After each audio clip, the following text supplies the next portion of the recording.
How you doing? This is Sean McVeigh with Sean's Outdoor Adventures, and I want to welcome you to this compound bow review video. As you know, I've been doing these for the last few years, and in this video, I want to talk about my favorite bows that I shot for 2018. Now, if you've been following my channel, you know that I'm about to move from Pennsylvania to Iowa, so my reviews have actually gotten cut short. I didn't get to shoot all of the bows I wanted to, but I did want to mention the ones that I like the best this year. Before I do, I just want to say a special thanks to Brush Mountain Archery, Miller's Gun Shop, and Outdoor City. All of those pro shops made it possible for me to record the videos this year because they helped me out, letting me film at their pro shops and setting up the bows for me. So special thanks to them. Also want to thank Bowtech. They gave away 2 Bowtech Range 6s through my channel this year. I also just gave a Matthews Triax away. If you don't like the color, I can take it off your hands. And we'll see. Stay tuned, because when I was at Elite actually invited me to their factory this year. We were talking, and they were talking about giving a bow away to my fans. Maybe in August or something like that. We'll see. Nothing was in writing, so I'll have to follow up with them, double check if that's something they still want to do. So stay tuned to my channel if you want to find out and possibly be the winner of a Elite ritual. Okay, now getting into the flagship bows, I want to name a couple of my favorites for this year. I did shoot more than just what I'm talking about, and there was a lot of brands I still didn't get to shoot. I've been actually running after Obsession for years, trying to get them in the series, and they still haven't helped me out to make that possible. So hopefully next year that'll change. But some of the top bows, maybe the top 5 that I like this year, I'm going to tell you what they were and why. A bow that surprised me that I got to shoot at Brush Mountain Archery for the first time was the APA bows. Well, I shot several of those. Their King Cobra really caught me by surprise. Not only is it a very fast bow, and doesn't have a lot of hand shock for a 5-inch brace height and a speed bow, you'd think, maybe there'd be a lot of shake to it. But there really wasn't. So that bow really impressed me. But also the APA bows, if you watch the videos I did on them, their tunability. You can press the bow with the bow itself. It comes with a little peg in there, and the way the cams are. So you can work on the bow in the field, and that's something that really appealed to me. So if you're looking for a new bow, check out the APA King Cobra, or actually got the Mamba myself, the 34 TF, and I've been shooting that. So they're nice bows. Another bow that I have liked for the last 3-4 years since I started shooting them, I didn't get to shoot them in the reviews this year, but I've been really liking the Expedition lineup. The tunability of them has really impressed me. I've done several tuning videos on them, and I mean, they actually are the easiest bow I've ever tinkered with to get shooting perfect bullet holes in no time at all. So it's really neat how they have achieved that, and so I really like the Expedition bows. If you have a chance to check them out, I would encourage you to do that.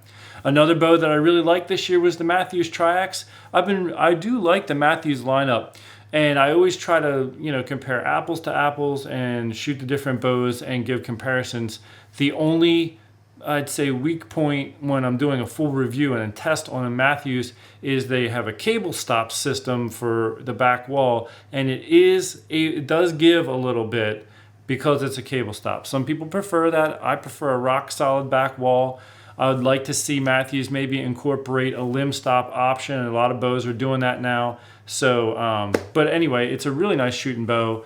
And I was reminded that I was setting up the one that I gave away the other day to Corey. If you haven't seen that video, make sure you check it out. But when I was setting it up for him, I was like, man, this is a nice bow. So they're definitely worth checking out. Another bow that I think is worth checking out that I enjoyed shooting is the Bowtech Realm. I only got to shoot the Realm. If I was buying one, I'd probably personally go with the Realm X because it's got a longer ATA, which is something that appeals to me. It's also a little bit faster because it's got a little bit shorter of a brace height. But I have liked the Bowtechs, and for a cable stop bow, they do have the most solid back wall I've felt for a cable stop. But I do think it's because of how preloaded their limbs are. I mean, those limbs are so preloaded. There's a lot of strain on those strings and cables. So when you hit full draw, it's it's really maxed out with some of that, and so I think that's what gives you that super solid back wall. But I do like the Bowtechs because they do have good tunability. I like the cam system that they're using, and the flip disc technology I think is really neat. Now, I shot the Bowtech last year, and I found that I left it on the comfort setting. I did flip it over to the performance setting, and I found that I just didn't like it. So I didn't utilize it as a shooter, the flip disc technology, but I think it would come into play if I was trying to sell the bow. It would appeal to more people. So it's really in the resale that I think that comes in to play more often. I also like the fact that you can change the draw length right on the cam. A lot of bows you have to get a module to swap out, and that's a little bit of annoying. So that's nice about the Bowtech. And I want to bring it home with the Elite Ritual. I really enjoyed that bow as well, and I've actually been enjoying the Elites. I thought I was going to buy one last year, but then I had some stuff happen where some companies were giving me bows, so I ended up going with that. But the very first year I did bow reviews, I named the Elite Synergy was the bow that year. I named that as my pick of the day when I shot it. So I've enjoyed shooting the Elites over the years. They have gone to the split limb system now with the Ritual, but I enjoyed it, and I haven't had a chance to shoot one and tinker with one. But at least shooting them off the rack like all the other bows, I enjoy the solid back wall that the Elite delivers. And it really did hold its own when I was shooting it. A lot of the bows I was testing, I'd shoot them at 70 pounds, 350 grain arrow, and then I'd drop it to 65 pounds with a 325 grain arrow, and I'd shoot them through the chronograph.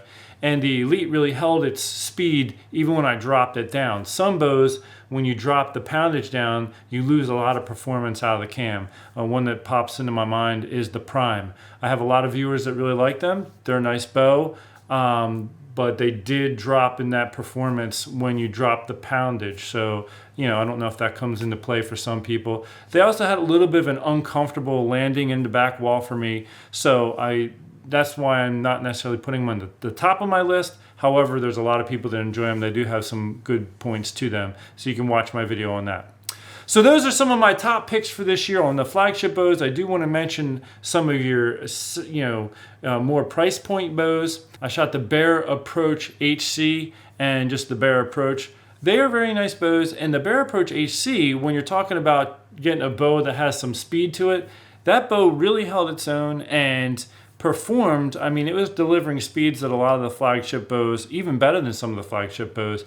And at the price, I thought it was a great option for people who are just getting into archery, would like some of that speed, but maybe don't want to spend the money on one of the flagship bows. So definitely worth checking out. I have a lot of beginners writing to me all the time asking me for recommendations, and I always throw in there the Diamond Edge SB1. I actually have one, and I think it's a really great bow for what it can do. Mission also makes some bows that can really change the draw length and draw weight like the Diamond does. So those are some bows you can check out, and they have been doing well in the market over the last few years. In conclusion, I think there's a lot of great bows on the market. I think you should get out and shoot them if you can and see which one you like the best. If you're having difficulty making a decision, sometimes they recommend you shoot one and close your eyes and see how it feels when it goes off, and shoot another, close your eyes and see how it goes off. Obviously, you want to make sure someone's watching you to make sure that your arrow's on target, but you're just trying to feel the bow. So there are some safety things. You need someone with you, working with you to do that. However, that is a test that you can utilize in your approach. I like to test how firm the back wall is, because I feel as though if you can pull into the back wall and change your draw length, that can modify different things, such as where your arrow is going to hit, because you're putting more draw length into the shot, maybe even a little more draw weight depending on how the bow is set up. So those are some factors that I look at, and that's why I often prefer a limb stop. But definitely shoot all the bows. Oh, and I wanted to mention one other thing. When I did the Barracuda review, I mentioned in the wording that it has 2 different grips, and it also has an optional limb stop. I didn't mention it while I was talking in the video. And some people really like that bow, and some people criticize me because they wanted me to say it's the best bow out there. I don't know. I thought it was just okay. It didn't appeal to me personally as much as some of the other ones. However, I didn't have the chance to shoot at the limb stop. But I don't know that that would have necessarily changed it for me because I shot all these other bows and I personally had a leaning towards some of them. So I want to thank you for tuning in to this compound bow review. If you want to, follow through and see if Elite ends up catching up with me and ends up giving up a bow to one of my viewers in the month of August, definitely make sure you're following the channel. And until next time, take care, God bless, get out and shoot those bows and see what you like the best.